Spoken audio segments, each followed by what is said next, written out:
Wow. Okay. All right. So we give all the glory and praise to the Most High, Ahaya, Ashar, Ahaya. We want to thank Yeshaya and Walk the Holy Spirit for allowing us to do another live stream. We want to thank the St. Pastors and thank you for joining us. Safe passage. It's not you said something. Safe passage. Yeah. Right? All right. So without further ado, we're going to get started on tonight's lesson. We are live streaming 7 p.m. Eastern Time, like we had advised last week. And that will be 4 o'clock Pacific Time. Our new time since we're now in New York. All right, so we're going to go ahead and let us know if the volume is okay with the lesson and everything. We're going to get started on the lesson, right? Right, so before we get started on the lesson is going to be titled In Ignorance We Worship the Beast, or Ignorance Worshiping the Beast, something like that. Before we get started on the lesson, we're going to have a little disclaimer. And before we get started on each lesson, we're going to have a little disclaimer so that we don't get sued. So during this lesson, the written word of the truth will be taught. We understand the truth may cause some people to become angry. Please remain seated and remember, Yeshaya said in John 8:31 and 32.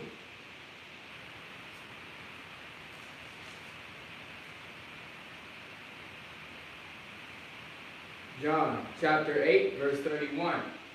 Then said Yeshua to those Jews which believed on him, If ye continue in my word, then are ye my disciples indeed. And ye shall know the truth, and the truth shall make you free. All right, so that's our little disclaimer to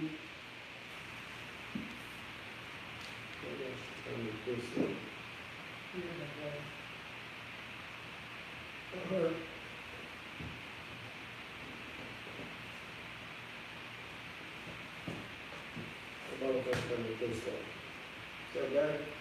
Yeah.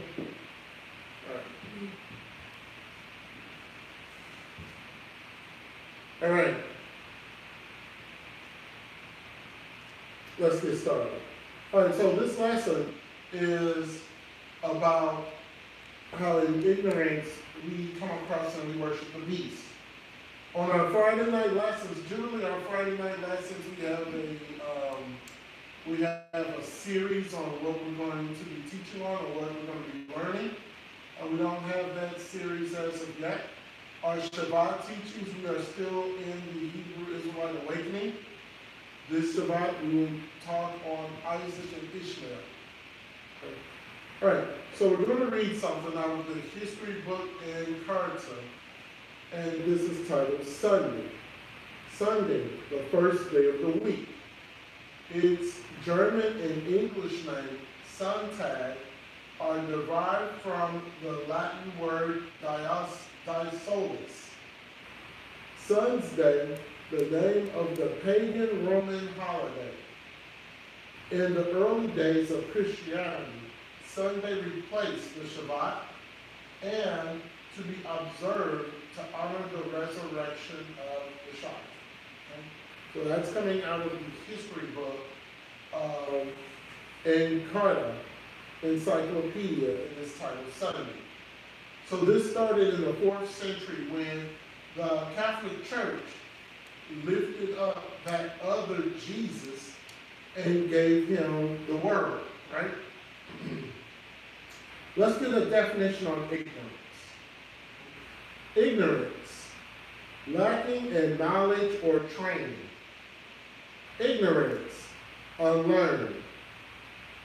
Ignorance, an ignorant man. Ignorance, lacking knowledge or information as to a particular subject or fact.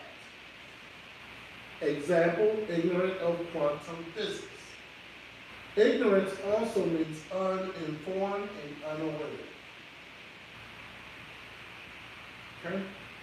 That's the definition of ignorance. And a lot of us worship Satan in ignorance. It's not because well, some of us do worship Satan not in ignorance, in truth, because they are called Satanists. But in ignorance, Christianity, in ignorance, some Catholicism, they worship Satan and don't even know it. We're going to go over to Acts 13.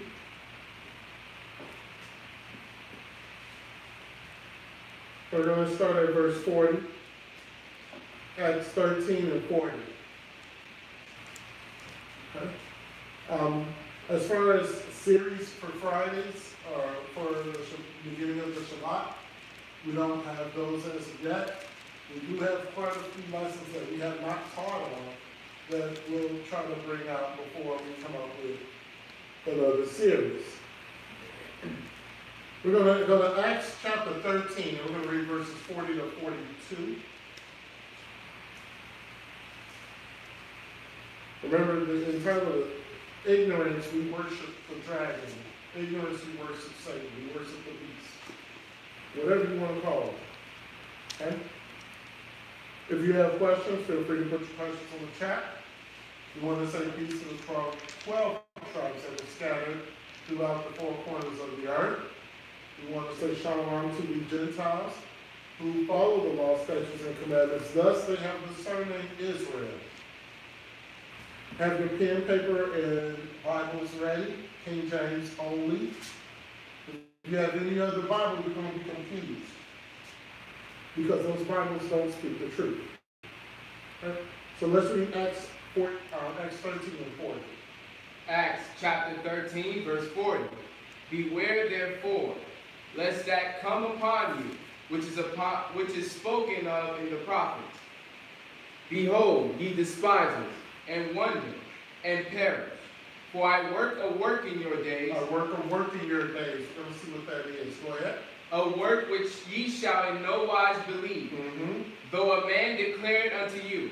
Verse 42. And when the Jews were gone out of the synagogue, the Gentiles besought that these words might be preached to them the next Sabbath. All right, so let's get an understanding of Yeshua in the Bible. Okay? And then let's get an understanding of the other Yeshua, or the other Jesus in the Bible. Yeshua in the Bible, the Shabbat day is on day 7. That's number 1. With Yeshua in the Bible, the day begins in the evening.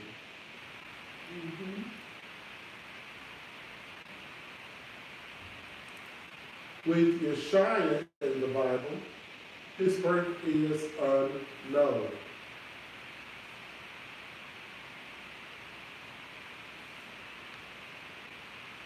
Okay? With Yeshua in the Bible, he was in the grave 3 days and 3 nights.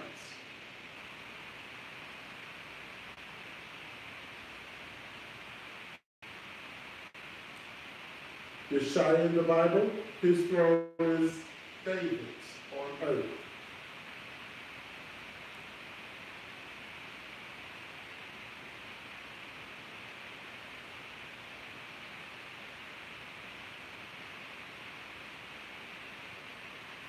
And with Yeshua, the church, his church is Israel.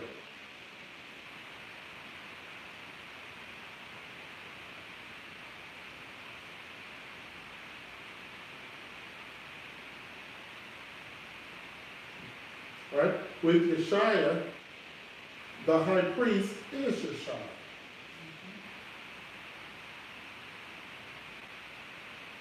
With Yeshua, the high priest is Yeshua.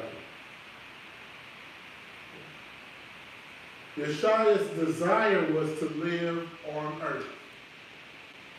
Okay? That was his desire, to live on earth.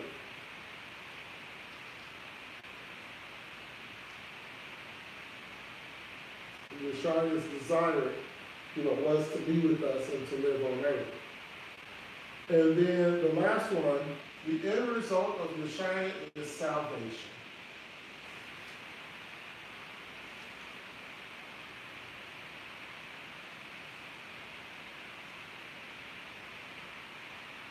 We're going to get the other Yeshua in a minute. Let's go to Isaiah 29 and 14.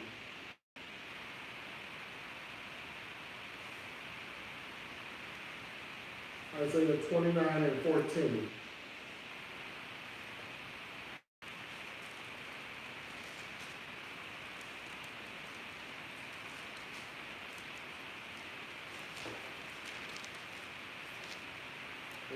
Isaiah 29 and 14. All right, let's read that. Isaiah chapter 29, verse 14. Therefore, behold, I will proceed to do a marvelous work among this people, even a marvelous work and a wonder. For the wisdom of their wise men shall perish, and the understanding of their prudent men shall be hid. So the wisdom of their wise men shall perish, Christianity, and the understanding of their prudent men shall be hid. Right? Okay? Understand something. The wise men are the preachers. Wisdom has perished from them because they worship and serve the other Yeshua. And they do not serve the power or the God of the Bible. They don't service the Most High. So that's why when the Bible says in Isaiah 29:14, for the wisdom of their wise men shall perish. Why is that? Because they're not serving, or they're not ministering, or they're not preaching the right Yeshua. They're preaching the wrong Yeshua. Even some of our Israelite brothers are preaching the wrong Yeshua. And then the rest of the verse says, and the understanding of their prudent men shall be hid. Meaning that they are not looking to seek the wisdom of Yeshua. They are using whatever they were taught and brought down from generation to generation, that they're not serving. They're serving the other Yeshua. Or the other Jesus. Right? That's who they're serving. So let's take a look at the other Yeshua. Right? The other Yeshua. The Sabbath day is day 1 Sunday. The other Yeshua. Or another Yeshua. Another Yeshua tells you that the day starts at midnight.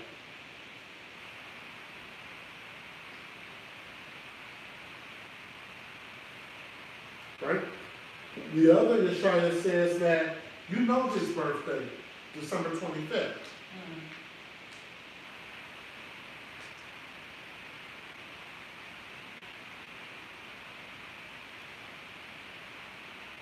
Okay. Another Yeshua, he was only in the grave for 1 day and 2 nights.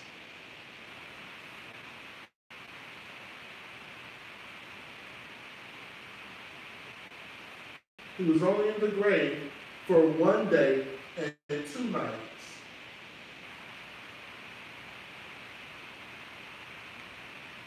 Okay.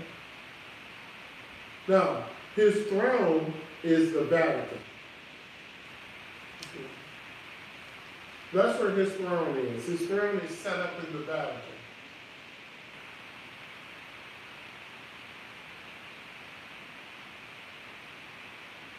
And his church is the Catholic Church.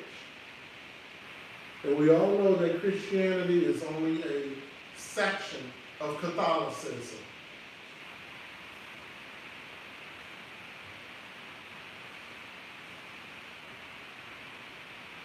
And of course, that will lead us to the high priest, which is the Pope. This is another Yeshua.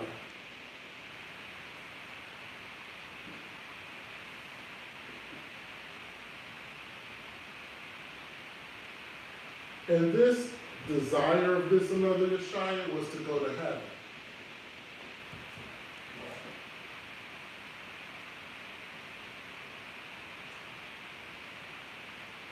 The desire of this, another Yeshua, is to go to heaven.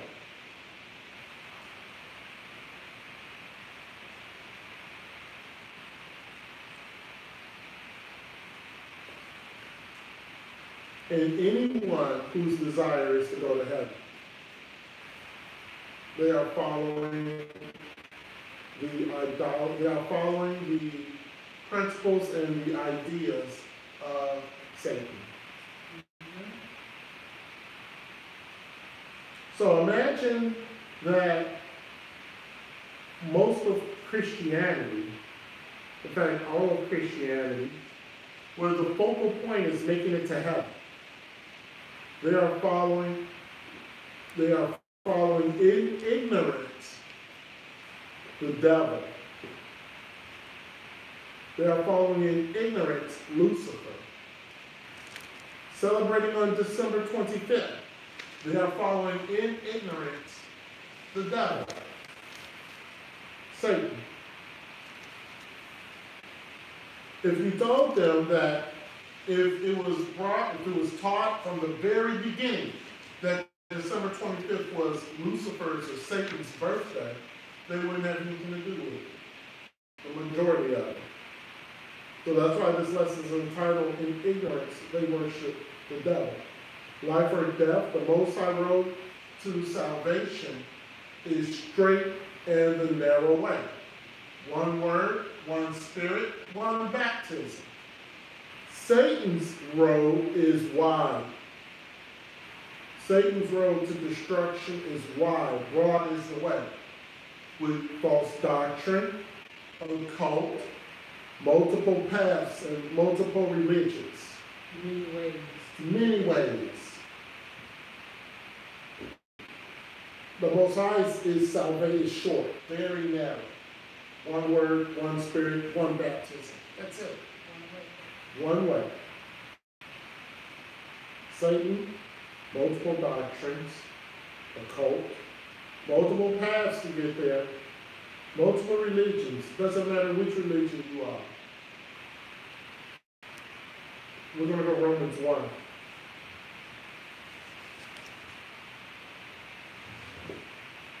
Romans 1, we're going to read 16 through, we're going to be in Romans 1 for a minute. Romans 1, 16 and 19, we're going to start there.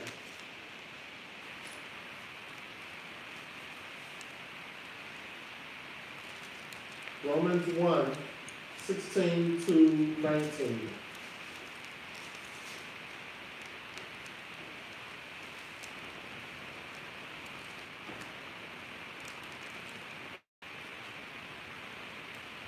Okay, let's read that. Romans chapter 1 verse 16. For I am not ashamed of the gospel of Yeshua. I am not ashamed of the gospel. Go ahead. For it is the power of the Most High unto salvation to everyone that believeth, to the Jew first and also to the Greek. All right. So it goes to Israelites first, then to the Gentiles. Verse 17. For therein is the righteousness of the Most High revealed from faith to faith, as it is written, the just shall live by faith. Verse 18. For the wrath of the Most High is revealed from heaven against all ungodliness. Against all ungodliness. And unrighteousness of men who hold the truth in unrighteousness. Who hold the truth in unrighteousness. Right? These are your Christian pastors, or these are your Israelite elders who are teaching another Yeshua. They hold the truth, but they're holding the truth in unrighteousness. Verse 19.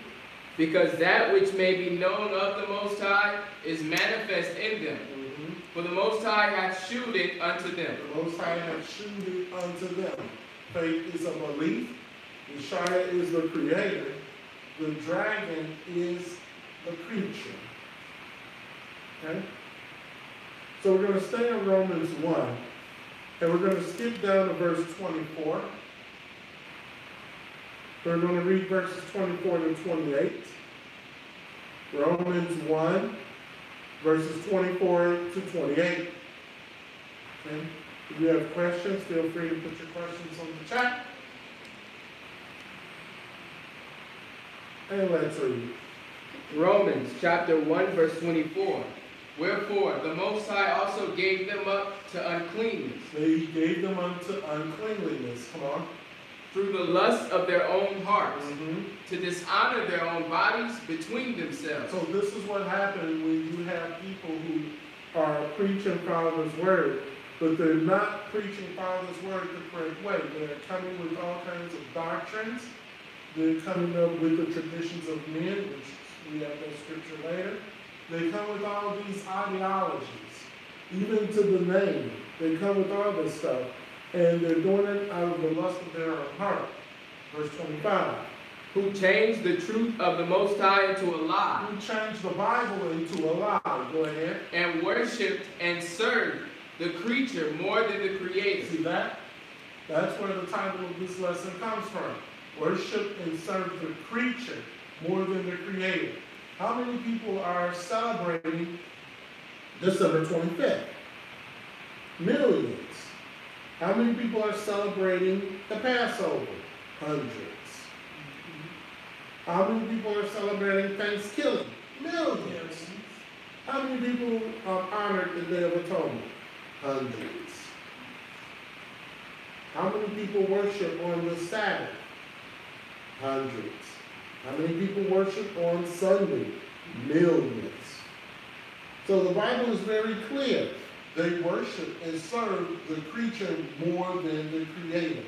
Finish the verse. Who is blessed forever among. Mm-hmm. For this cause the Most High gave them up unto vile affection. Mm-hmm. For even their women did change the natural use into that which is against nature. All right, so then it goes into lesbianism in verse 26. But understand something really quick, that this can also mean women preachers, women pastors, have vile affection. The woman pastor running with makeup on her face, and she's running up and down the pulpit preaching and screaming and hollering at people. She's not prophesying, she's prophesying, and she's the head of a church. Change the nature of that which is against nature. Go ahead. And likewise also the men, leaving the natural use of the woman, burned in their lust one toward another, men with men, working that which is unseemly, and receiving in themselves that recompense of their error, which was meet. All right, we're going to find out a little about that in one of the kings and what he did with the man who was loving other men. Verse 28. And even as they did not like to retain the Most High in their knowledge, See, they did not like to retain the knowledge of the Most High. Because they thought that Christmas trees, wreaths, the little holly on the tree, on the wreath, of course they don't understand and know what the holly represents. It's circled for a reason. It has red beads for a reason. It has white beads, or white, whatever you want to call them, for a reason. And it's, they're It's disgusting. perverted. Reasons. It's the woman's vagina. The wreath represents the woman's vagina. The little red berry, they call them berries, those are the woman's ovaries or eggs. The white represents Satan's semen. That's what your wreath represents. And when it comes time for December 25th, we'll have a lesson on that. We'll step aside from the Hebrew Awakenings, and we'll have a lesson on December 25th. Verse 28. the Most High gave them over to a reprobate mind. That's what happens. See, you get turned over to a reprobate mind. You start to believe without a shadow of a doubt that Yeshua died on a Friday and was resurrected on Sunday morning. And it was 3 days. And you get 3 days out of that. You count 3 days out of that. Reprobate mind. Reprobate mind tells you that Jesus was a Caucasian man. Blonde hair, blue eyes. Reprobate mind. Reprobate mind tells you that it's okay to worship God any day of the week. He designated the Shabbat for that. Of course you can worship any day of the week, but the Shabbat is solely His. So, Now, I can worship Him on Wednesday. I don't have to really worry about it on Saturday. No. Finish the verse.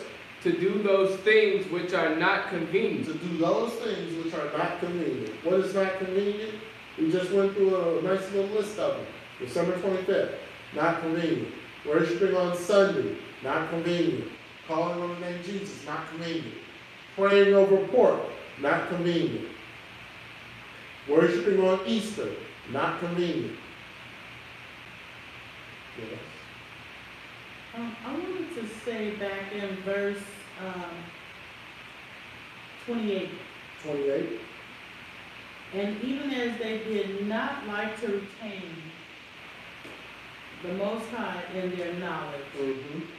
So, could it be when it says not obtain the Most High in their knowledge, like you telling people and you're showing them that something is wrong, and they know it's wrong, but they don't want to think about it, they're not going to deal with it because they want to do what they want to do.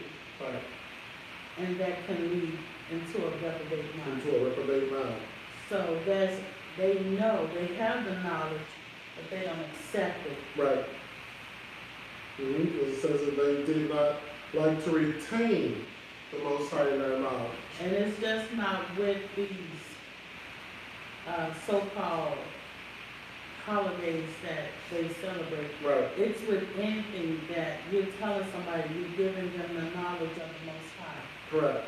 and they don't want to retain it. They want to do what they want to do anyway. Right. So this scripture, this passage is talking about the ministers and so-called preachers who teach false doctrine to people. If they don't repent, then the Most High will give them a reprobate mind. So the reprobate mind not only goes for those who get this information and go back to sin, but it also goes for those who are not teaching the Bible. Thus, they become a reprobate mind as well. And that's true because it's an Israelite group that teaches that on the Day of Atonement, since Yeshua has atoned for our sins, that we can actually have a feast day when the scripture tells us clearly to afflict our souls and hold our fast. So they're actually having a feast. So they are teaching another Yeshua. They're not teaching the Yeshua of the Bible. Those groups that sit up there and say that it's okay to drink wine, they're teaching another Yeshua. They're not teaching the Yeshua of the Bible, who forbids it. And it goes all the way back to when Aaron and his sons became priests. It clearly said to not drink any wine, to stay away from strong drink. And it says specifically not to drink wine. Correct. Let's get down to verse 32. Let's read verse 32. Romans chapter 1 verse 32. Who knowing the judgment of the Most High, that they which commit such things are worthy of death. They who commit such things are worthy of death. Go ahead. Not only do the same, but have pleasure in them that do them. Not only do the same, but have pleasure in them that do them. Okay? We're going to skip over to Revelation 12. So not only they do the things, but those who sit there in the pulpits, who do not discern the word. Romans 1:32 is for them as well. Not only for the preachers, but for those who sit in the pulpit. They don't get a pass. So you saying the pulpit like the other ministers? No, the people, Or the congregation? the congregation. Correct. We're going to go over to Revelation 12, and we're going to start at verse 7.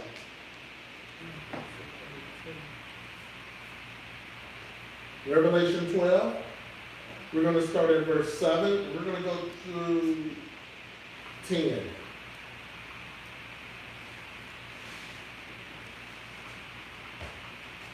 And then we're going to continue on to Revelation 12. Then we're going to go to Genesis 3. Revelation 12, verse 7. Okay? Let's read that. Revelation chapter 12, verse 7. And there was war in heaven. Michael and his angels fought against the dragon. And the dragon fought and his angels. The dragon fought and his angels, verse 8. And prevailed not. Neither was their place found any more in heaven. They couldn't stay in heaven anymore. And they had to be kicked out. Verse 9.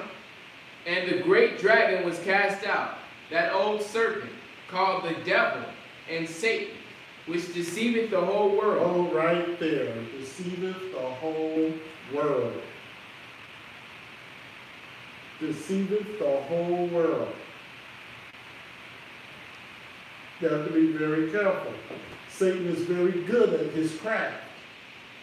Deceiving the whole world. Okay, finish the verse. He was cast out into the earth, and his angels were cast out with him. All right, we know where his angels are. We're going to have that scripture up in a minute. But look at the many names. Dragon, old serpent, devil, Satan. The Bible has many names for this individual. Verse 10. And I heard a loud voice saying in heaven, Now is come salvation, and strength, and the kingdom of our power, and the power of his Hamashiach. For the accuser of our brethren is cast down, which accused them before our power day and night. All right, Lord, a loud voice from heaven. Salvation is now come. And the strength of our power is here. Right? Salvation. Salvation is needed. So the dragon, Satan, old serpent, the deceiver, devil, destroyer, Lucifer, God of this world, and that other is Shah. Okay? And of course, the woman of the house we already know is Israel. Right? The many names under the dragon, and the many names that people worship under. Okay? Let's get down to verse 12, and let's read verses 12 and 13. Revelation chapter 12, verse 12. Therefore rejoice, ye heavens, and ye that dwell in them. Woe to the inhabitants of the earth and of the sea. For the devil is come down unto you. The devil is come down unto you. See that? Woe unto you, inhabitants of the earth. Because the devil is come. But what else? Read. Having great wrath. He's having great wrath. Go ahead. Because he knoweth that he hath but a short time. He knows he has but a short time. So he comes with wrath to destroy you. But his wrath is not like, rah. His wrath is, worship me. Give me praise. Give me glory. That's his wrath. His wrath is not coming to bring you bodily afflictions, even though he wants to do that. His number one goal is to make you believe that you're worshiping God when you're worshiping him. And that he does not exist. That he's right. There's a couple of religions that are like that. There's no devil. I think it's Christian Science. There's no devil. There's no sin. Now, there's a famous Christian pastor that was preaching that was in hell, and then he started preaching that was nowhere. Right.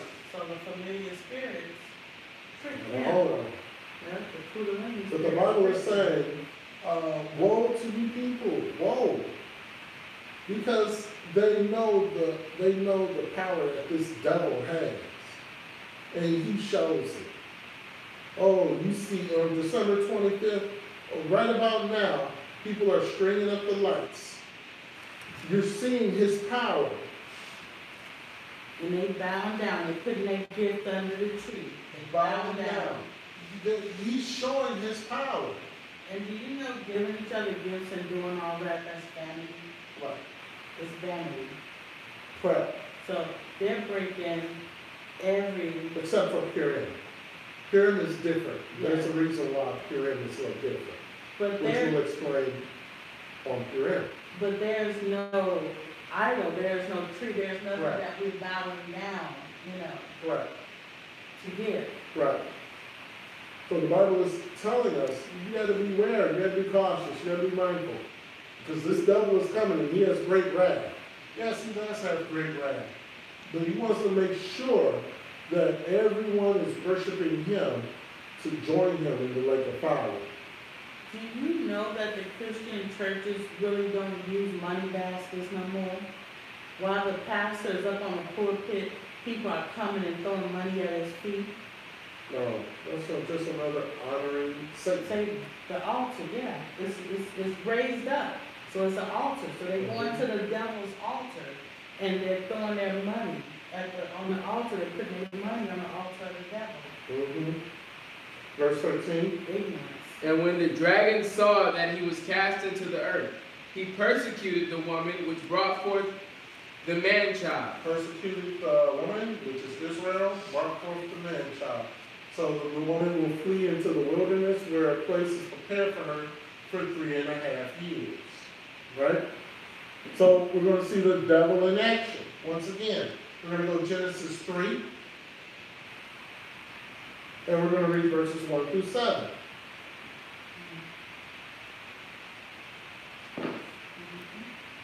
This devil is very cunning.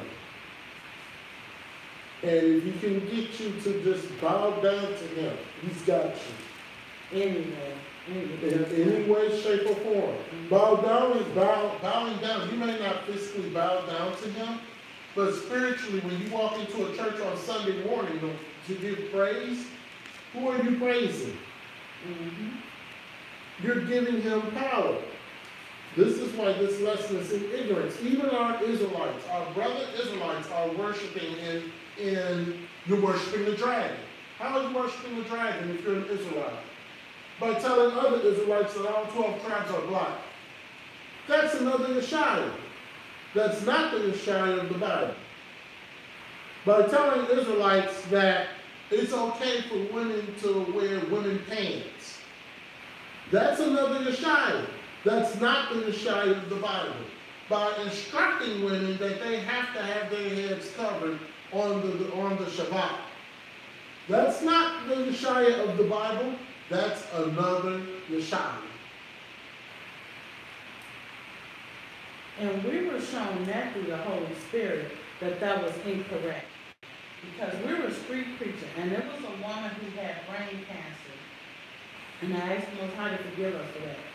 We didn't pray for her out of ignorance because guess what? Head wasn't covered.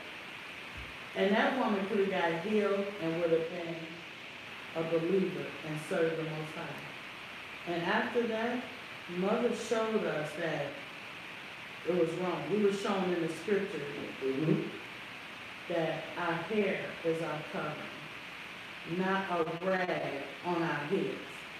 Correct. Okay. Let's go Genesis 3 and verse 1. And let's read that. Genesis chapter 3, verse 1. Now the serpent was more subtle than any beast of the field. Now, okay, snakes are not demons. Okay, let's stop with the ignorance. Snakes are not demons. We had that last Shabbat in the ministry class, because it was a question about, it was saying how Satan was crawling on his belly. No, Satan was not crawling on his belly like a snake. And somebody had said that in what's the name of that book? Go ahead. The Pseudographia. The Pseudographia? Whatever book it is, it was saying that Satan Well, the brings him. Pseudographia is not a book. The Pseudographia is a collection of books. It was the first book I ever read. Oh, the first book of Adam and Eve. So it was saying that the devil went to the snake and said, "Can I use your body?" And the snake said, "Yes." Okay, that's why I told you I'd like to be reading some of those books. Told you I'd like to be reading some of those books. I tried to warn him, Shepherd, you was not here. I talked like you did, I tried to warn him. You talk like me, you would have, that would have been, okay, get that crap out of here. Exactly, that's what was Right, all right, so we understand now that this is not a snake that's going on the ground, crawling over to Eve, all right? It's not that. Satan is called the serpent, all right? Satan was not in the form of a snake, he was in his form. Sly, snake talk, Correct, manipulation. correct. Subtle to any beast of the field, go ahead. which the Lord power had made. And he said unto the woman, Yea, hath the Most High said, Ye shall not eat of every tree of the garden. Okay, so now he comes with a question. He already knew the answer. Verse 2. And the woman said unto the serpent, We may eat of the fruit of the trees of the garden. We may eat of the fruit of the trees of the garden. So Eve knew Eve knew. Yeah, she knew. Verse 3. But of the fruit of the tree which is in the midst of the garden, the Most High hath said, Ye shall not eat of it, neither shall ye touch it, lest ye die. Why she didn't just say the fruit of the tree of knowledge of good and evil? Yeah, why? Why did she just not say that? Yeah. Right? So Satan already had her eye going. Yeah. Her eye was already going, because if she would have said, hey, wait a minute now, but that tree of knowledge of good and evil, we're not supposed to take part of it. But she's already in feeling something with Satan standing there or sitting there, whatever he's doing, because she did not even name the tree that they were not supposed to eat from. So, Verse 4. Oh, go ahead. I want to say this before we continue, Uh-huh. because I think we read a scripture, I forgot where it was at. Mm-hmm. When Adam was created, because I'm thinking that Adam and Eve they were created perfectly, like there's no sin. But it was a scripture, we did read that they were created with a seed of something in them, like a seed to be wrong, to be Mhm. sin. Okay. Yeah. So what I'm saying with Eve, she Right. had that little seed, like Right. she had it in her to do bad. Right, so she saw Satan or Lucifer. And he was talking that talk and she wanted to hear more of it. Right, she didn't say the tree of knowledge of good and evil. No, she didn't say that. Right? But Satan quoted it. Let's go to verse 4. And the serpent said unto the woman, Ye shall not surely die. See, he knew that. He knew as soon as they partake of the knowledge of Satan that they weren't going to die right then and there. Verse 5. For the Most High doth know that in the day ye eat thereof, then your eyes shall be opened, and ye shall be as gods, knowing good and evil. See, Satan mentioned the tree, didn't he? Well- Satan said it, knowing good and evil. Well, he had to, because guess what? He was making her accountable. He knows the laws. Mm-hmm. He knows the rules. So he's not, he makes sure good and evil. So she can't go when the father comes, or Yeshua come and lie and say, I didn't know. Right. But see, this is worshiping the beast And in she- ignorance. Yeah. Verse 6. And when the woman saw that the tree was good for food, and that it was pleasant to the eyes, and a tree to be desired to make one wise, Mm-hmm. she took of the fruit thereof, and did eat, And 8, go ahead. and gave also unto her husband with her, and he did eat. He ate also. So Satan deceived Eve, and she told the lies to Adam. Adam wasn't deceived, but Adam went along with the lies. Verse 7.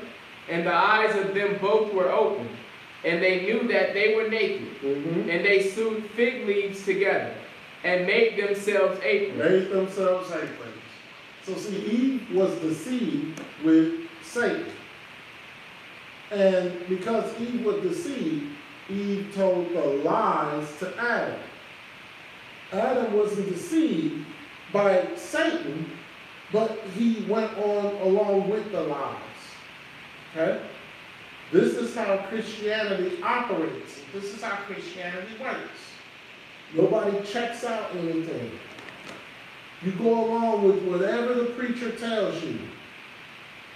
Satan, the preacher said, the Most High know that in the day ye eat thereof, then your eyes shall be opened and ye shall be as gods. Adam and Eve was waiting, we shall be like him. That's a good thing. Knowing good and evil. What? Really? We know about this good stuff. What about this evil stuff? We're going to be like gods. We're not going to die. We're going to be like gods. Then she hooked, line, and sinker. And Adam hooked, line, and sinker. Well, we saw this even in the Christian church. Correct. Even though the pastor was preaching, but guess what? That Jezebel woman, it was always one, even if it was not the wife, controlled that pastor and what went on in that church. It was always a woman that influenced that pastor in that church. If his wife was weak, then the devil raised up another woman. And we just saw when he was praying for that Christian pastor. Oh, yeah. And instead of his wife praying for him, he went and had another woman in the church to pray for him, who was a prophetess, and she told him to come and nail a nail in the ground of the church, because you're going to be grounded here. And it's like, Right. no, pastor, so-and-so, that's witchcraft. Don't do that. But it was always that one, like the devil used that woman, that one, to influence that elder, that pastor, that minister, that Right. bishop. Just like Adam and Eve time. Right.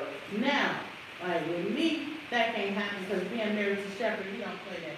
He gonna test the spirit over and over. No, it's just, but, and that's the way you should be, you know? You should be to a certain extent. And if it don't match up with scripture, if the Holy Spirit is not ministering to both the husband and the wife, you're married and you have a ministry, there's no way the Holy Spirit is going to use another woman to minister to your man like that. If you're truly working in the Spirit and the Holy Spirit, Mother's going to give you what you need to minister to your husband and help you through. Right. She's not going to bring another woman in from the outside and be like, do this, go nail a nail in the ground because this is your day, this is your church. And that's witchcraft all day long. Nail a nail in the ground so you can be grounded. That's bondage. You're bound to that place. Let's just ask it. All right, let's get down to verse 9. We're going to read through 14. Chapter and verse. Genesis chapter 3, verse 9. And the Lord power called unto Adam, and said unto him, Where art thou? Lord, he already knew. He just said, where are you? Right? Verse 10. And he said, I heard thy voice in the garden, and I was afraid, because I was naked, and I hid myself. I heard you coming, but you know what? I was operating in sin. So, just like when you do something wrong, and then you gotta go, when you're a child and you do something wrong and they come to your parents, you run. You scatter. Right? So then you said, you know what? I heard you coming, but you know what? I sinned. I did some bad stuff, so I gotta hide myself because, I thought I could be you. Verse 11. And he said, Who told thee that thou wast naked? Who told you you was naked? Where you get that doctrine from? Where you get that teaching from? Keep going. Hast thou eaten of the tree, whereof I commanded thee that thou shouldest not eat? You know what you do? Trouble as a kid, your parents start running on questions. Who told you to do that? Why did you do that? Where you get that from? What was going on in your mind when you did that? What happened when you did that? What did I tell you to do? Right? Just come with a barrage of questions. And Shai just came with a barrage of questions towards Adam. Right? Who told you you was naked? Where did you get that doctrine from? Where did you get that teaching from? And who's to say they physically naked? No. They knew that they had sinned. They was trying to cover it up. They got a fig leaf on their genitals. Hopefully they didn't have no kind of rash.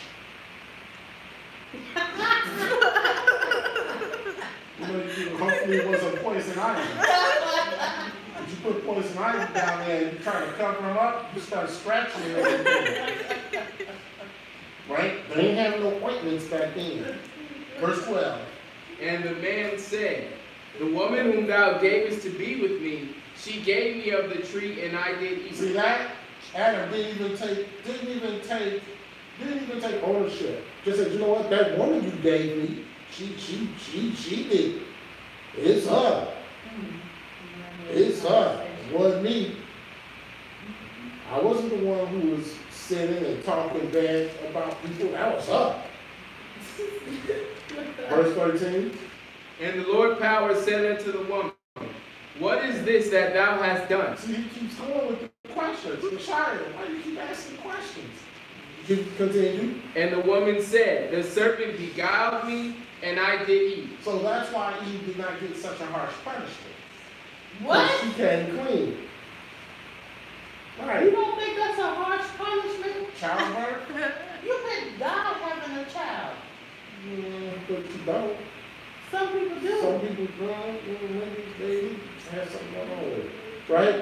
But Eve said, you know what? The serpent beguiled me. I don't think you all got a harsh punishment. You just have to work. Yeah, you have to work with you. Forever. She's going to work forever. You don't have to have babies forever. Right? No. Unless your mother, Sarah. Well, she only had one. Yeah. When you She went 90 years without having a child. I think she was due to have one. I think she was ready to have one. She went 90 years without having any labor pains whatsoever. And she turned 91 and boom, there she is. Abraham worked for 99 years. Sweated for 99 years. Sweated and worked for 99 years. And really, if you really look at it, for the whole 127 or 157 that he was alive, he worked all them years. Sarah went from 0 to 90, had a child, and then a few years later she passed. One child.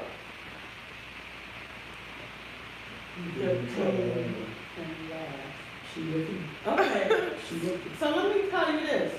A woman would never, ever, ever forget the pains that she has been through. And every time you're around another woman who has one, your pains come back. And, you know. Let's see. All right, well, let's. Oh, okay, yeah, it's a car. I got you. Give her, Elder. Tell LeBron, stand up for us men. LOL. It's hard out there for an Israelite man. That's right. Really? I'm here for my Israelite brothers. Alright. We gotta work, right? So I got one even better. We got to deal with you all.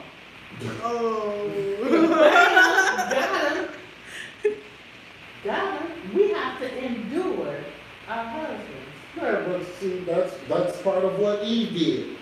Eve made it, so now you have to endure with your husbands. See, if Eve would have said, you know what, devil, I see you talking, and you know what, you trying to make me go to that tree of knowledge of good and evil, and I'm not partaking in that thing. But if Adam would have had his wife in and would have been doing right, the devil wouldn't have been able to talk to her. But see, he loved Eve, and Eve was his heart. So when Eve came with that false doctrine, he was like, oh, well, maybe you're right, wife, because I love you and I trust you. No. He would have said, I love you, and I'm going to stop you right there. Because he loves her, he would have given her the truth and stopped her. But he wouldn't think that she would give him a death sentence. Why not? If he would have knew his wife and studied his wife the way men should, he should have known. He should have known better. Love should have brought him home. Adam was home. Let's get verse 14. Genesis 3:14. Genesis chapter 3, verse 14. And the Lord power said unto the serpent, because thou hast done this, thou art cursed above all cattle, and above every beast of the field. Upon thy belly shalt thou go, and dust shalt thou eat all the days of thy life. All right, we're going to go over to Ephesians 6. All right, so we understand that Satan comes. And when Satan comes with false doctrine, you have to stop it. You don't continue on and say, let me listen to what you're saying, devil. No. Even if you're alert and you know what is coming out of the mouth is being lies, Satan is such a deceiver that at the end of that conversation, you'll be agreeing with what he's saying. And there's some people like that. There's some people that can lie so good, and you know they are liars. But man, they can bring it. And they're bringing it so good, you'll be having a vision of it. You'll be seeing the stuff played out, you know? And then you have to say, wait a minute. This person's lying to me. Yeah. Some people, they good. I mean, man. Yeah, they're called politicians. Oh, somebody said, this got personal quick. No, I didn't get that. Oh, look, Gad is a car. Okay, I'm gonna get him. He said Proverbs 21:9. Tell a higher don't say this, but man, LOL, sorry, sir.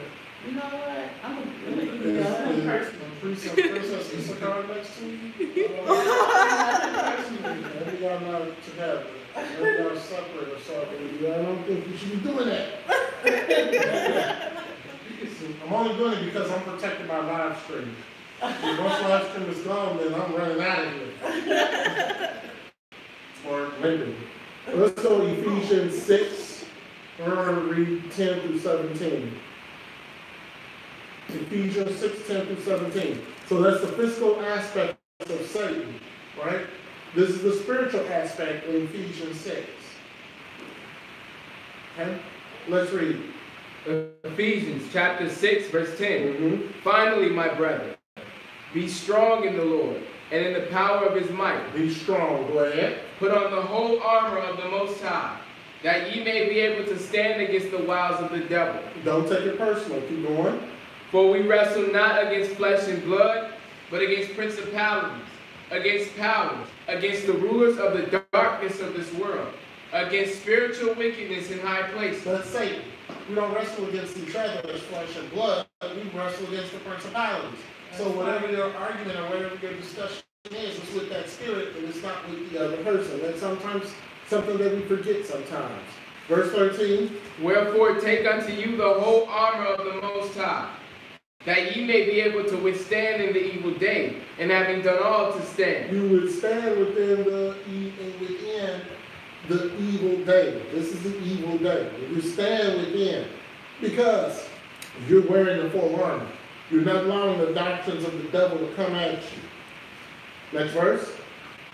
Stand therefore, having your loins girt about with truth, and having on the breastplate of righteousness. Verse 15, and your feet shod with the preparation of the gospel of peace. Above all, taking the shield of faith, wherewith ye shall be able to quench all the fiery darts of the wicked. Verse 17. And take the helmet of salvation, and the sword of the Spirit, which is the word of the Most High. Right, so you don't look at the person, you look at the spirit. Right? And to put on the whole armor, you have to read and apply the word. That's the only way you're going to wear the full armor. You have to read the word and you have to apply the word. Christianity barely reads the word and they don't apply it. Therefore, there's no armor.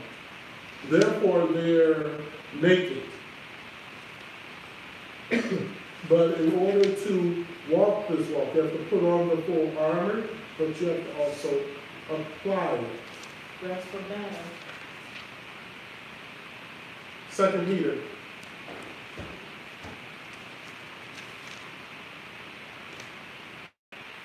2 Peter 2:4.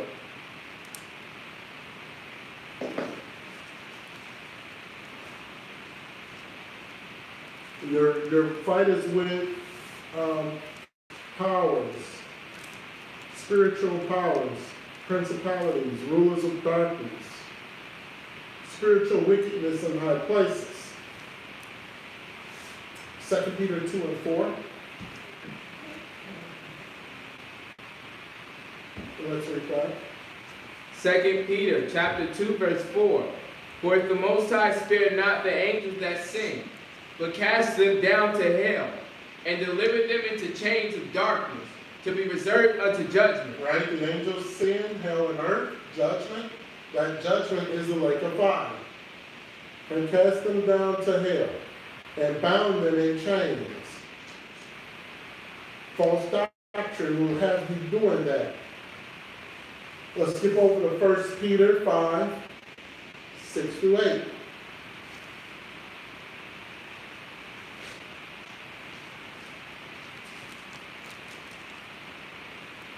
First Peter 5, 6 through 8.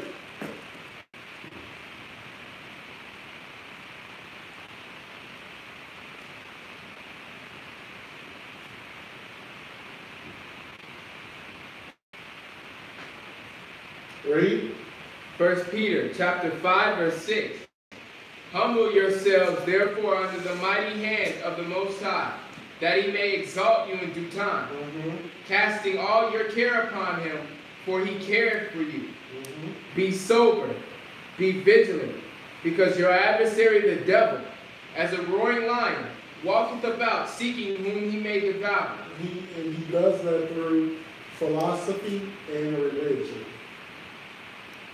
Seeking whom he may devour. If he can get you to worship him without even knowing that you're worshiping him, he's won. He's won. You see, it says, the first word says, humble. Humble yourself. Right, because if you're not humble, then you are a servant of the devil. You're going to start doing things according to his way, and not the Most High's way. Be sober, be vigilant. That doesn't mean it's talking about keep your mind clear. Be focused. But in order to do that, you have to read. You must read. And be humble, and you have to wait for the Most High to raise you up. Right. Not on your own accord, or because you think you're ready. I have arrived. It's my time. Okay, well, the brothers of Seventh thought it was their time too. Before the demons beat them and stripped them naked. Let's go 2 Thessalonians 2. And we're going to read verse 1 through 7.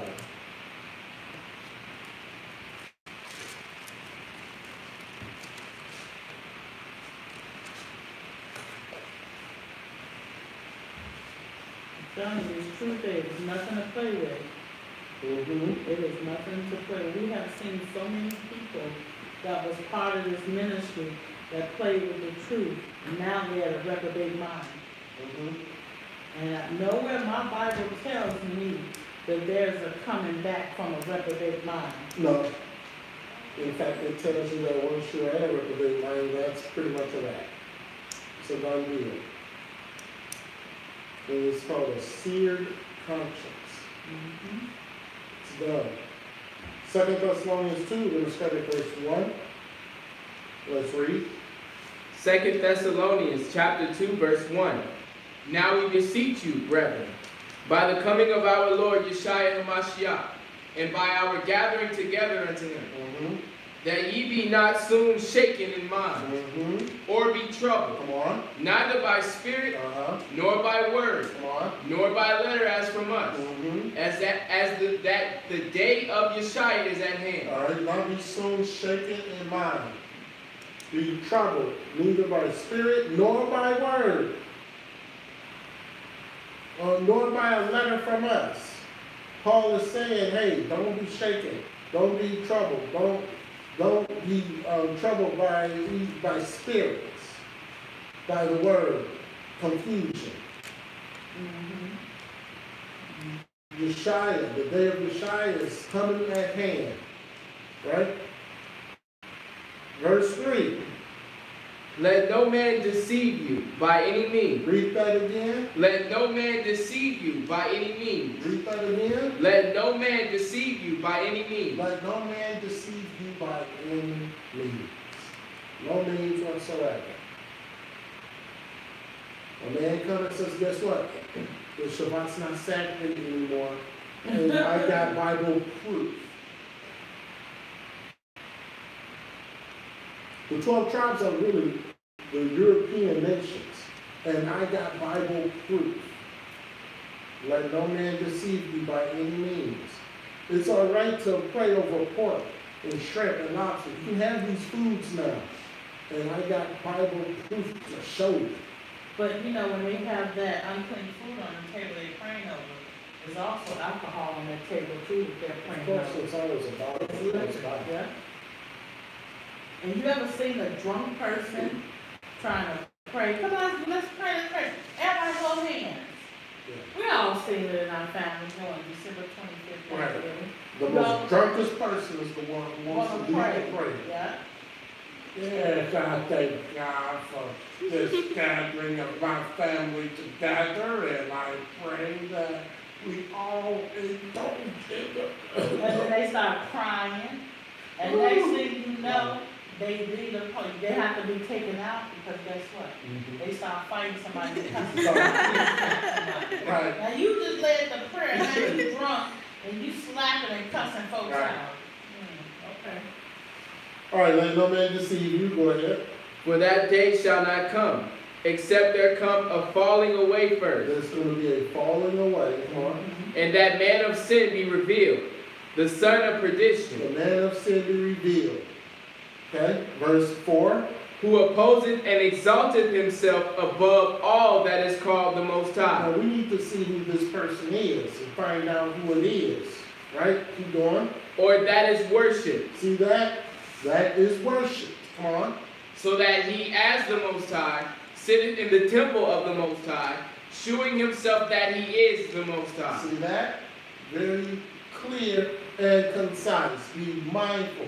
Because this person, you're going to worship him. You're going to honor him. And you're going to believe that this is the Most High, when in fact it's not. The Pope? Someone a little more deadly than the Pope. Right? Read. Remember ye not that when I was yet with you, I told you these things. Paul is saying, remember, I'm telling you this, second time. Go ahead. And now ye know that what withholdeth, that he might be revealed in his time. He may be revealed in his time. Verse 7. For the mystery of iniquity doth already work. Only he who now letteth will let, until he be taken out of the way. Until he be taken out of the way. Let's skip down to verse 9, and we're going to read verses 9 and 10. 2 Thessalonians chapter 2, verse 9. Even him, whose coming is after the working of Satan, with all power and signs and lying wonders. Right? Even him who's coming. So, in the beginning part, it's talking about the devil himself. But then it starts talking about the man of sin, the Pope. Keep going. And with all deceivableness of unrighteousness in them that perish, because they receive not the love of the truth, that they might be saved. They receive not the love of the truth, that they might be saved. Receive not the love of the truth. Receive not that Yeshua died, buried, and was resurrected. It took 3 days and 3 nights. That it possibly could not have died on Friday and resurrected on Sunday. Christians can't even do math. Simple math.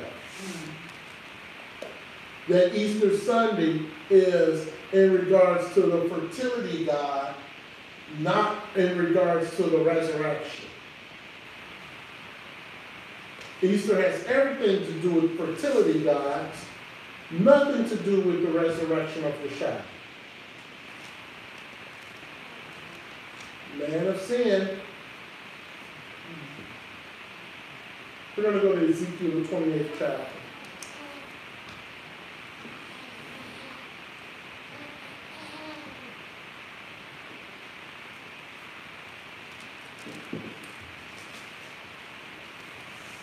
In worshiping the devil, people are ignorant. People are ignorant when it comes to worshiping. They don't even understand who they worship. Huh? Ezekiel 28, we're going to start at verse 1. Ezekiel 28 and 1. We're going to read verses 1 and 2, and then we're going to go someplace else. Let's read that. Ezekiel chapter 28, verse 1. The word of the Lord came again unto me, saying, Son of man, say unto the prince of Tyrus, Thus saith the Lord power, because thine heart is lifted up, and thou hast said, I am God. I sit in the seat of God, in the midst of the seas. Yet thou art a man, and not the Most High. Though thou set thine heart as the heart of the Most High. All right, so we're going to hold there. Remember in 2 Thessalonians, the 4th verse, 2 Thessalonians 2 and 4, where he said, exalt himself above all that is called the Most High, or that is worship, that he, as the Most High, sitteth on the temple, showing himself that he is the Most High. Same thing with there. Ezekiel 28 and 2. Right? But let's hold that. Let's go Isaiah 14.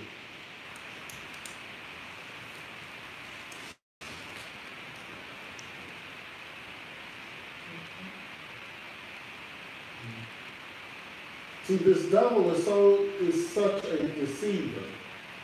This devil is so deceptive that even though he's in this Bible from Genesis to Revelation, because he knows that Yeshua's creation is not going to read this Bible, he continues to flaunt his ways, and nobody picks up on it. He's boastful, he's prideful. He's very boastful, he's very prideful.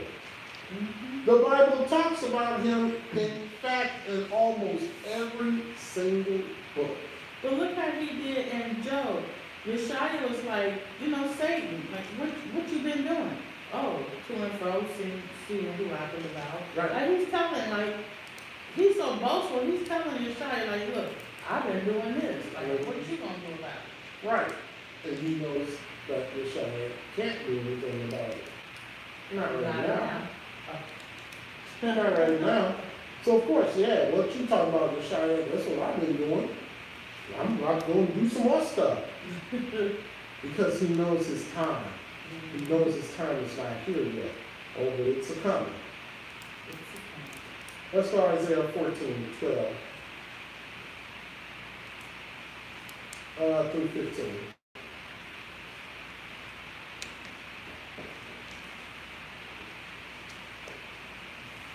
And then we're going to go back. No, we're not going to go back to Ezekiel 28. We're going to go back to Ezekiel 28 in a minute. So let's go Isaiah 14 and 12. Let's read. Isaiah chapter 12, Isaiah chapter 14, verse 12. How art thou fallen from heaven, O Lucifer, son of the morning? How art thou cut down to the ground, which didst weaken the nation? His name was Lucifer before he got cast out. Then his name changed to pretty much almost everything that's associated with evil. 13. For thou hast said in thine heart, I will ascend into heaven. I will exalt my throne above the stars of the Most High. I will sit also upon the mount of the congregation in the sides of the north. So did we read that in 2 Thessalonians? And did we also read that in Ezekiel the 28th chapter? Let's go. Verse 14. I will ascend above the heights of the clouds. I will be like the Most High. Yet thou shalt be brought down to hell, to the sides of the pit. So you're going to be brought down to hell, to the sides of the pit. That's when he's going to be bound for 1,000 years. he's going to see what it feels like. Right? Let's go over to Psalms 48. How did he know that? How did he know that that the Most High is in the north? In verse 13. How does he know that he will sit upon the mountain of the congregations in the sides of the north? Psalms 48 tells us. Psalms 48, 1 and 2.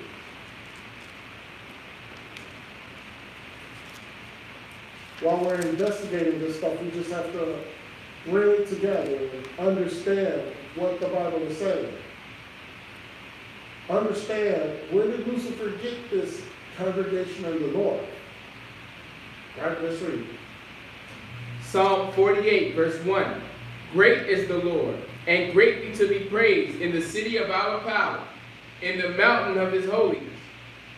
Beautiful for situation, the joy of the whole earth is Mount Zion, on the sides of the north, the city of the great king. There you go.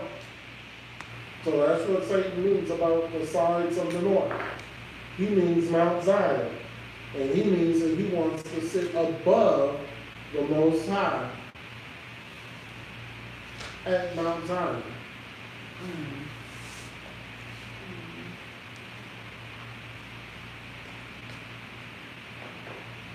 Okay? That's what he wants to do. Let's go back to Ezekiel, the 28th chapter.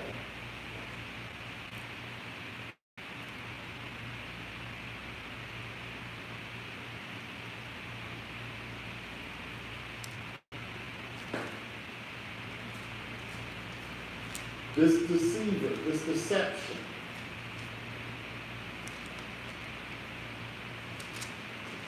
They'll have you believe in a lie is the truth. And the truth is a lie. So look how these people in other countries, even in China, call themselves being Christians, and they are in caves being baptized into Christianity. If you did not have discernment and you did not have the truth of this Bible, you would think that Christianity is the true gospel. Because you have people of all nations that are Christians, and people are actually getting beaten in the streets and killed in the streets in the name of Christianity. So, like when we were in it, I thought that, you know, it's true. I worship hard. I pray to Jesus. I worship hard to the point where I end up with a rose on my arm. This is before we came into the truth, but we was in a deliverance ministry, and we knew that that rose appeared on my arm with the knife. Right. And Shepherd prayed it out of me. But the point is, I worshiped so hard that I truly became, I belong to the devil. But I didn't know it, I was worshiping out of ignorance.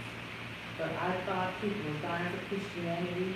I believed that Jesus was the way, and I put everything into it. I believed it, I worshiped hard. And then I ended up one day with a rose appeared on my left wrist right here.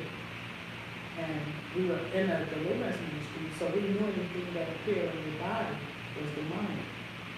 We knew that the Bible, you know, was against that. And then that's how Shepherd prayed it out of me. Right. So how strong is this deception?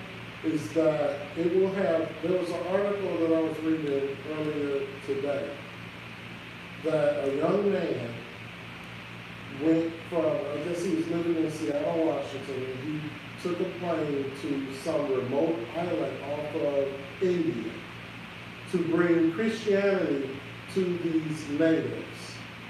And these natives killed him.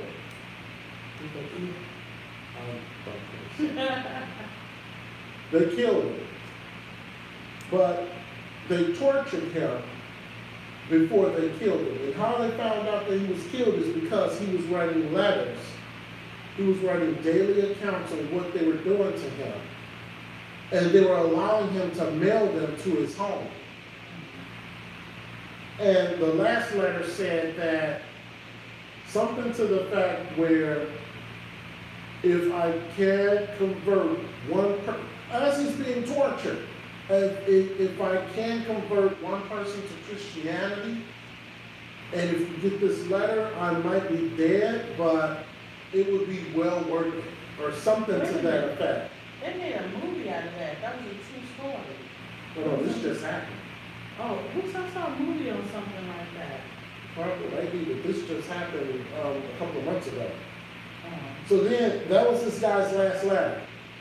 Don't understand that you gave your life for Satan. Sacrifice for the death. But people are blinded by this because they think they're doing it in the name of Jesus. Which in fact they are doing it in the name of Jesus, aka Lucifer. But and the thing about it, when we were in the first starting off in the deliverance ministry was Christianity.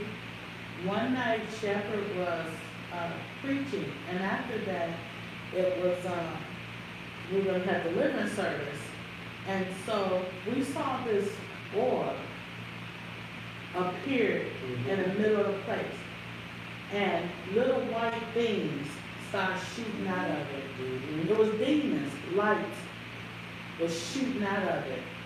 And we were just saying, we were saying Elohim, El Shaddai. We were ignorant. We were calling on the kingdom of darkness and didn't know it. But things was appearing. But as we saw these things shooting out this orb, even then the Holy Spirit mother was working. We was like, wait a minute. That ain't right. We start questioning, like, right. And I'm gonna tell you, since we've been in this truth, and we know the true Holy Spirit, none of that happened. Mother don't operate like that. Right. We haven't seen any orbs. We haven't seen no angels shooting out lights and stuff zipping across like laser beams and all that. No. Yeah, don't see that in Christianity because that's part of his deception. And we had to get delivered from that. Yes, you do. People on YouTube, if you have been into any type of Christianity, any type of religion, they're called spiritualized spirits, they're familiar spirits. You must go through deliverance because you do have spirits in your body from religion. You must pray, repent, and ask for deliverance, and you must get delivered. Right, called Kundalini. Kundalini. Wonderful teaching on it on YouTube. Let's go to Ezekiel 28. We're going to read verses 3 through 6.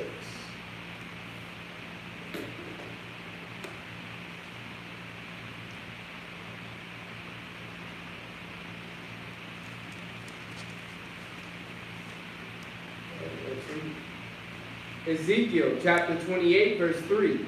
Behold, thou art wiser than Daniel. There is no secret that they can hide from thee. With thy wisdom and with thine understanding, thou hast gotten thee riches, and hast gotten gold and silver into thy treasures. By thy great wisdom and by thy traffic hast thou increased thy riches, and thine heart is lifted up because of thy riches. Therefore thus saith the Lord Power, because thou hast set thine heart as the heart of the Most High. Who could this be talking about? Let's get down to verse 8. Let's read verse 8. Ezekiel chapter 28, verse 8. They shall bring thee down to the pit, and thou shalt die the death of them that are slain in the midst of the seas. Let's get down to verse 11. And we're going to read verses 11 and 16. Ezekiel chapter 28, verse 11. Moreover, the word of the Lord came unto me, saying, Son of man, take up a lamentation upon the king of Tyrus, and say unto him, Thus saith the Lord, Power, thou sealest up the sum, full of wisdom and perfect in beauty. But who could this be talking about? If you go up to verse 3 through 6, this person is smarter than Daniel, wiser than Daniel. wisdom, understanding, riches, gold, silver are thy treasures. Great wisdom. Great wisdom. Not lacking in wisdom, but great wisdom. Who could this be? Son of man, take up a lamentation.